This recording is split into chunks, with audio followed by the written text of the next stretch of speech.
Video editor కావాలనుకుంటున్నారా? 24/7 digital media స్కూల్లో చేరండి. కింది నంబర్ని సంప్రదించగలరు. ఓకే సార్, ఈ నామినేషన్స్ ఎలా ఉండబోతోంది? ఈ వారం డేంజర్ జోన్ లో ఎవరు ఉంటారు? ఇప్పుడు వరకు మనకి వచ్చిన దాన్ని బట్టి చూస్తే నామినేషన్ లో 7 ఉన్నారు. Okay sir. సో 7లో ఓజీ క్లాన్ లోనే 6 ఉన్నారు. సో 6లో వీళ్ళల్లోనే డేంజర్ జోన్ కి వచ్చే ఛాన్స్ ఉంది. అయితే వీళ్ళు రాయల్ క్లాన్ వాళ్ళ అంటే వైల్డ్ కార్డ్ వాళ్ళలో రోహిణి ఉంది కాబట్టి రోహిణి మేబీ డేంజర్ జోన్ లో ఉండే ఛాన్సెస్ ఉన్నాయి. ఫస్ట్ టైం వచ్చింది కాబట్టి. ఎందుకంటే ఫస్ట్ టైం వచ్చిన అవినాష్ డేంజర్ జోన్ లీస్ట్ కి వెళ్ళిపోయి నబీల్ ఎవిక్షన్ ఫ్రీ పాస్ వాడటం వల్ల సేవ్ అయ్యాడు. సో ఒకవేళ వాడకపోతే అవినాష్ ఎలిమినేట్ అయిపోయాడు. మనం కాంబినేషన్స్ మాడుకున్నాం మొన్న. Tasty Teja Avinash, tasty Teja Yashmi, tasty తేజను పృథ్వీ గాని విష్ణుప్రియ ఇట్లా వస్తే ఖచ్చితంగా తేజను కాపాడు నబీల్. పక్కన ఎవరుంటే వాళ్ళని పిక్ చేస్తాడని చెప్పా. సో యష్మి ఉన్నా యష్మిని పిక్ చేస్తాడని చెప్పా. అయితే నబీల్ తర్వాత డిస్కషన్ లో ఏమైందంటే after no elimination episode end అయిపోయిన తర్వాత వీళ్ళంతా డిస్కస్ చేసుకున్నారు. ఆ డిస్కషన్లు ఏంటంటే మిడ్ నైట్ వరకు డిస్కషన్స్ చాలా హాట్ గా నడిచాయి. సో ఫ్యామిలీ మెంబర్స్ ఎవరు టాప్ 5 పెట్టారు ఏంటి, సో మీ ముగ్గురునే టాప్ 5 పెట్టారు, ఎక్కువ మంది ఎవరిని టాప్ 5 పెట్టారు, పృథ్వీని చాలా తక్కువ పెట్టారు, టాప్ 5 లో ఒకళ్ళే పెట్టారు, 4th లోనే ఎందులోనే పెట్టారు. సో మిగతా ఎవ్వరు కూడా పృథ్వీని పెట్టలా. దీనికి విష్ణుప్రియ చాలా అంటే చాలా మాట్లాడింది పృథ్వీతో. నీ గేమ్ మేబీ ఏమవుతుంది, కనెక్ట్ అవ్వట్లేదా, ఎవరు కనెక్ట్ అవ్వట్లేదు అనే విషయాలు మాట్లాడుకున్నారు. ఇక్కడ విష్ణుప్రియని ఇద్దరు టాప్ 1 లో పెట్టారు. అమర్దీప్ పెట్టాడు, శివాజీ పెట్టాడు. టాప్ 1 కి విష్ణుప్రియ. అంటే విష్ణుప్రియకి ఆ ఎబిలిటీ ఉంది అనేది చాలా క్లియర్ గా చెప్పారు. తనకి ఎలా చెప్తే అర్థం అవుతుందో అలా చెప్పారు. బట్ యాంకర్ రవి కూడా వచ్చాడు, స్ట్రైట్ ఫార్వర్డ్ గానే చెప్పాడు విష్ణుప్రియకి. కానీ ఎంతవరకు బ్రెయిన్ కి ఎక్కించుకుని మరి పృథ్వీని అవాయిడ్ చేసుకుని, అంటే పృథ్వీ టాప్ 5 లో లేడు. సో టాప్ 5 లో లేనప్పుడు మరి ఎంతవరకు ఈ సినారియోస్ మారుస్తుంది అనేది చూడాలి. ఈ మిడ్ నైట్ ఏం ఆడుకున్నారంటే నబీల్ ఎవిక్షన్ ఫ్రీ పాస్ ఒకవేళ వాడకపోయి ఉంటే అవినాష్ వెళ్ళిపోయి ఉండేవాడు. దీని మీద వచ్చింది డిస్కషన్. వచ్చినప్పుడు నబీల్ అన్నాడు మేబీ యష్మి ఉన్నా నేను కాపాడేవాడిని, బట్ యష్మి అవినాష్ ఉంటే మాత్రం కష్టమే, నేను ఎవరికి ఇచ్చేవాడిని కాదు అనే ఒక మాట అన్నాడు. అంటే ఇద్దరికి ఇచ్చేవాడిని కాదు అప్పుడు, ఎందుకంటే ఆడియన్స్ ఓట్ ప్రకారం వెళ్ళిపోయినా అది నెక్స్ట్ వీక్ మేబీ వాడుకున్నాను. ఇక్కడ నబీల్ని అప్రిషియేట్ చేసుకోవాలి. ఎందుకు అంటే తన కోసం తను నెక్స్ట్ వీక్ అయినా వాడుకోవచ్చు.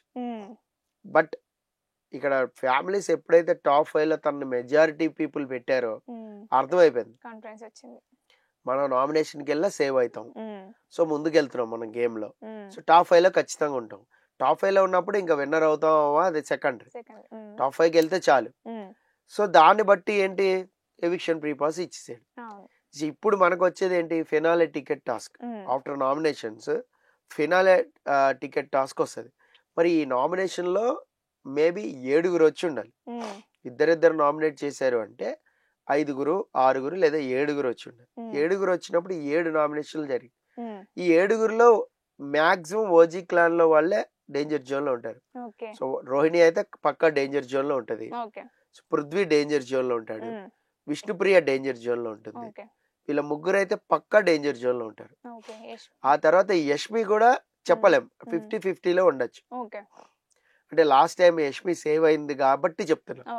యష్మి ఒకవేళ బాటమ్ 2 లో ఉండి తేజతో పాటు ఉండుంటే మనం యష్మిని డౌట్ చేయొచ్చు.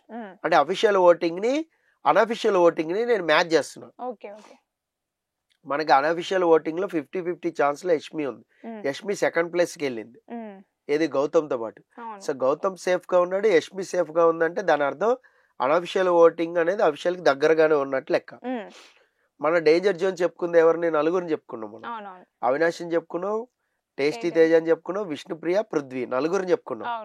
సో 4లో విష్ణుప్రియ లాస్ట్ లో సేవ్ అయింది. సో పృథ్వీ కూడా ఆ తర్వాత సేవ్ అయ్యాడు. అంటే వీళ్ళిద్దరు ఆల్మోస్ట్ బాటమ్ 4 ఉన్నట్టే. సో అవినాష్ టేస్టీ తేజనే కింద పెట్టారు. అంటే టేస్టీ తేజ ఓటింగ్ అనేది 50-50 ఛాన్స్ లో tasty Teja is danger zone. So ఈ వారం లేడు కాబట్టి బచాయించినట్టే. అలా కాకుండా ఇప్పుడు రోహిణి ఉంది కాబట్టి వాళ్ళ గ్రూప్ నుంచి, సో రోహిణి డేంజర్ జోన్ లో ఉంటది. ఫస్ట్ టైం వచ్చిన అవినాష్ ఎలాగైతే డేంజర్ జోన్ లో ఉన్నాడో ఆల్మోస్ట్ ఎలిమినేట్ అయిపోయాడు. సో రోహిణి డేంజర్ జోన్ పక్కా. ఇప్పుడు లాస్ట్ వీక్ కంపేర్ చేద్దాం. Last week official voting unofficial voting కి దగ్గరగా మ్యాచ్ చేసుకుని చూస్తే విష్ణుప్రియ, పృథ్వీ డేంజర్ జోన్ లో ఉన్నట్టే. ఎందుకంటే యష్మి, గౌతమ్ సేవ్ అయి ఉన్నారు కాబట్టి సో విష్ణుప్రియ పృథ్వీ ఖచ్చితంగా Danger. డేంజర్ జోన్ లో ఉన్నారు. Mm. సో ఇక్కడి నుంచి మనం మిగతా వాళ్ళని Mm. నిఖిల్ నబీల్ Mm. నిఖిల్ నబీల్ అందరూ టాప్ 5 పెట్టున్నారు. Mm. సో ఆల్మోస్ట్ వాళ్ళు టాప్ 5 రీచ్ అయ్యే బ్యాచే కాబట్టి వాళ్ళిద్దరు సేఫ్ జోన్ లో ఉంటారు. Okay. సో ప్రేరణని కూడా చాలా మంది టాప్ 5 లో పెట్టారు. అవునవును. ప్రేరణ గేమ్ కూడా ఇంపాక్ట్ బాగా చూపిస్తోంది. Mm. ఇన్ఫాక్ట్ ఆ అమ్మాయి కూడా కొంచెం ఓటింగ్ పర్సంటేజ్ పెంచుకుంటా ఉంది. Okay. సో ప్రేరణను కూడా సేఫ్ జోన్ లో పెట్టుకోవచ్చు. Mm. ఇక మిగిలింది Yashmi. Mm. Yashmi previous week తో కంపేర్ చేసుకుంటే 50-50 ఛాన్సెస్ ఉంది. Okay. సో 50% డేంజర్ జోన్ ఉన్నా 50% సేఫ్ జోన్ లో ఉంటుంది. Mm. సో ఎట్లా చూసినా మనకి ఒక ముగ్గురు అయితే ఖచ్చితంగా Mm. డేంజర్ జోన్ లో ఉన్నారు. విష్ణుప్రియ, పృథ్వీ, రోహిణి Mm. పక్కా చెప్పొచ్చు Mm. వీళ్ళు డేంజర్ జోన్ లో ఉన్నారు.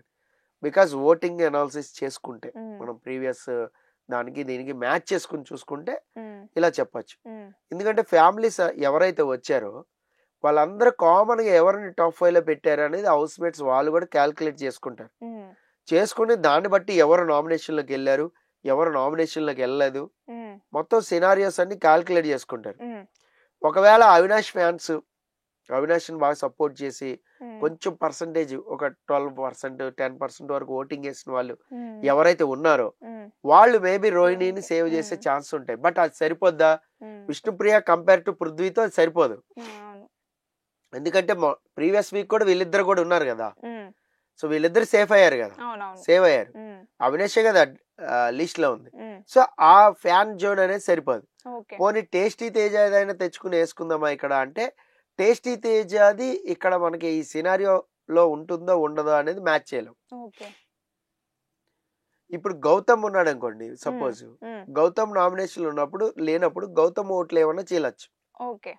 Mm. ఇటు సైడ్ రావచ్చు, రోహిణి సైడ్ రావచ్చు, కానీ Mm. టేస్టీ తేజ మాత్రం రావు. Okay. సో ఆ లెక్కను చూసుకున్నా ఏ సినారియో చూసుకున్నా Rohini is danger Danger. Zone, Mm. Prithvi danger zone, Mm. Vishnupriya danger Danger. Zone. వీళ్ళ ముగ్గురు అయితే ఖచ్చితంగా ఉంటారు. Mm. యష్మి 50-50 ఉండొచ్చు Okay. 4th లో. Mm. ఇక మిగతా 3rd మాత్రం సేఫ్ జోన్ లోనే ఉంటారు. Mm. ఎవరు ప్రేరణ గానీ, మీకు నబీల్, నబీల్ గానీ, నిఖిల్ గానీ. Mm. సో వీళ్ళు సేఫ్ జోన్ లో ఉండే ఛాన్సెస్ అయితే నాకైతే Mm. ఆ ప్రీవియస్ వీక్స్ ఓటింగ్ ని మనం టాలీ చేసుకుంటే Mm. ఇదే ఈ సినారియో అయితే కనబడుతుంది. Mm. ఖచ్చితంగా ఇప్పటి వరకు అయితే ఇదే మనకి నామినేషన్ లిస్ట్ కాబట్టి అయితే Mm. అవినాష్ మెగా చీఫ్ ఏమైనా ట్విస్ట్ ఇచ్చాడా ఏంటి అనేది మనం చూద్దాం. దాన్ని బట్టి రేపు మాట్లాడుకుందాం. ఓకే సార్, ఉంది 2-3 వారాలే కానీ నో ఎలిమినేషన్ పెట్టడానికి కారణం ఏంది? అసలు డబుల్ ఎలిమినేషన్ అనుకున్నాం మనం. ఈ నో ఎలిమినేషన్ కాదు యాక్చువల్ గా, Mm. అవినాష్ ఎలిమినేట్ అయిపోయాడు. ఓకే.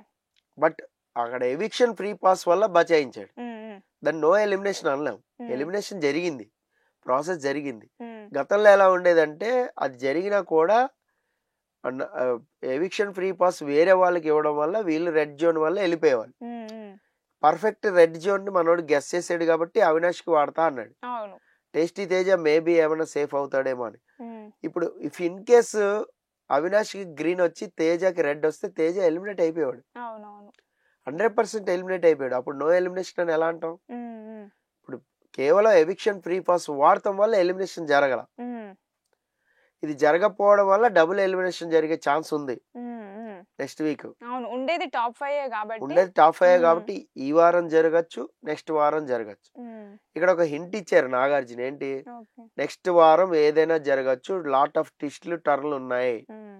సో మీ ఇంటి మీద మా ఇంటి మీద కూడా కన్నేయని అని ఒకటి ఇచ్చారు. Mm. ఎప్పుడు మామూలుగా సైన్ ఆఫ్ చెప్పి వెళ్ళిపోతారు. Mm. ఇప్పుడు స్పెసిఫిక్ గా ఈ పాయింట్ చెప్పారు అంటే Mm. ఎక్స్ కంటెస్టెంట్స్ వచ్చి నామినేట్ చేయబోతున్నారు, అదొకటి. Mm. అలాగే డబుల్ ఎలిమినేషన్ ట్విస్ట్ కూడా ఉండొచ్చు, ఓకే. ఎందుకంటే వాళ్ళు ఇద్దరిద్దరు నామినేట్ చేశారు కాబట్టి వచ్చిన వాళ్ళు. Mm. Mm. So double elimination కూడా తీసే ఛాన్సెస్ ఉన్నాయి. Mm. ఒకవేళ డబుల్ ఎలిమినేషన్ అనుకుంటే పృథ్వీ విష్ణుప్రియలో ఒకళ్ళు వెళ్ళిపోతారు. Mm. రోహిణి ఒకవేళ డేంజర్ జోన్ అనుకున్నా పృథ్వీ విష్ణుప్రియలో ఒకళ్ళు వెళ్ళిపోతారు. అవును. లేదా యష్మికి అసలు ఓటింగ్ జరగకపోయినా ఇప్పుడు జరిగిన సినారియోలో యష్మిది బాగా మిస్టేక్ అని ప్రూవ్ చేస్తే, Mm. సోనియా కానీ ఇంకా వేరే వచ్చిన వాళ్ళు ఎవరైనా ప్రూవ్ చేసి ఉంటే యష్మి కూడా వెళ్ళిపోవచ్చు, ఓకే. చెప్పలేం మనం. Mm. అంటే ఇక్కడ సినారియో టాప్ 3 అనేది సెట్ అవుతుంది, Mm. బాటమ్ 4 అనేది సెట్ అవ్వట్లేదు. ఓకే. సో బాటమ్ 4 అనేది సెట్ అయితే ఆ బాటమ్ లో 2 అనేది Mm. ఎలిమినేట్ అయిపోతారు, డౌట్ లేదు. Mm. అయితే ఇక్కడ నబీల్ ఎవిక్షన్ ఫ్రీ పాస్ వల్లే ఎలిమినేషన్ జరగలేదు తప్పితే Mm. మామూలుగా అయితే అవినాష్ ఎలిమినేట్ అయిపోయేవాడు. Mm. ఒకవేళ మనోడు తేజక్ గాని పాస్ వాడి ఉంటే Mm. నబీల్, అవినాష్ ఎలిమినేట్ అయిపోయాడు. అవును. లేదు అవినాష్ కి రెడ్ గ్రీన్ వచ్చి తేజకి రెడ్ వచ్చినా తేజ ఎలిమినేట్ అయిపోయాడు. సో సినారియో ఉంది, ఎలిమినేషన్ సినారియో ఉంది. నబిల్ ఎవిక్షన్ ఫ్రీ పాస్ వల్ల మాత్రమే నో ఎలిమినేషన్ జరిగింది, సేవ్ అయ్యారు. అది క్లియర్ గా చెప్పారు కాబట్టి మనకి ప్రాబ్లం. Okay sir.